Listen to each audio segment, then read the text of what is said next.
আসসালামু আলাইকুম। সবাই আলহামদুলিল্লাহ ভালো আছেন, আর আপনাদের তো আমরাও ইনশাআল্লাহ ভালো আছি। দেখতে পাচ্ছেন এটা হচ্ছে আপনার জ্যাক A2S সুইং মেশিন।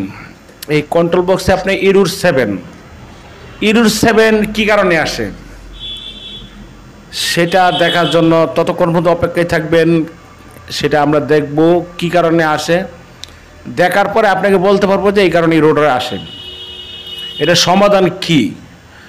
আর যারা এখনো সাবস্ক্রাইব করেন নাই অতি শীঘ্রই চ্যানেল সাবস্ক্রাইব করে রাখবেন নিত্য নতুন সুইং মেশিন আপডেট ভিডিও পাওয়ার জন্য। যে কোনো সুইং মেশিনের ভিডিও আমাদের চ্যানেলে দিয়ে থাকি নিয়মিত প্রতিদিন বলতে সপ্তাহে 2-4টা দিয়ে রাখি আর কি।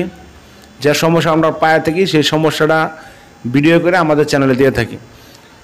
তাহলে আপনি যে কোনো সুইং মেশিনের ভিডিও আপনি সহজেই সমাধান করতে পারবেন কী কারণে আসে।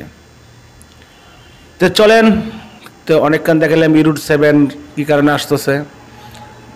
ইরুড 7-এর জন্য যদি আপনি স্কিপ করে দেখেন, ভিডিও স্কিপ করেন, তাহলে অনেক কিছু মিস করতে পারেন।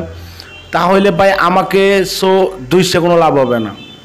বাট যদি বলবেন ভাই কী ভিডিও দেখাইলেন, ভুল হয়েছে, কিন্তু ভিডিও যদি আপনি স্কিপ করেন তাহলে কিন্তু আপনি অনেক কিছু মিস করতে পারেন। ভিডিও স্কিপ করা যাবে না, একটানা ভিডিও দেখবেন, কোথায় থেকে মিস হয়ে যাবে আপনি নিজেও বুঝতে পারবেন যে ভাই এই জায়গায় এটা ছিল, এটা হইল কেন লাগে।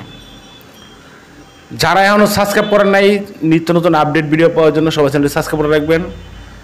যে কোনো সুইং মেশিনে ভিডিও আমরা দিয়ে রাখি আমাদের চ্যানেলে। আর বড় বিষয় হচ্ছে এটা হচ্ছে A2S সুইং মেশিন। দেখতে পাচ্ছেন, যারা চিনেন তারা তো বুঝতে পারবেন এটা কী মেশিন।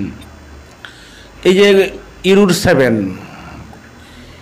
7 কিন্তু একমাত্র যে কন্ট্রোল বক্সটা আছে, যেটা কন্ট্রোল বক্স, এই কন্ট্রোল বক্সটা থেকে ইরুড 7টা আসে। কন্ট্রোল বক্সটা রিপেয়ারিং করাইতেও ভালো একজন মেকানিক্স দিয়া। সবাই ভালো থাকবেন, সুস্থ থাকবেন। আল্লাহ হাফেজ। আসসালামু আলাইকুম ওয়া রাহমাতুল্লাহি ওয়া বারাকাতুহু।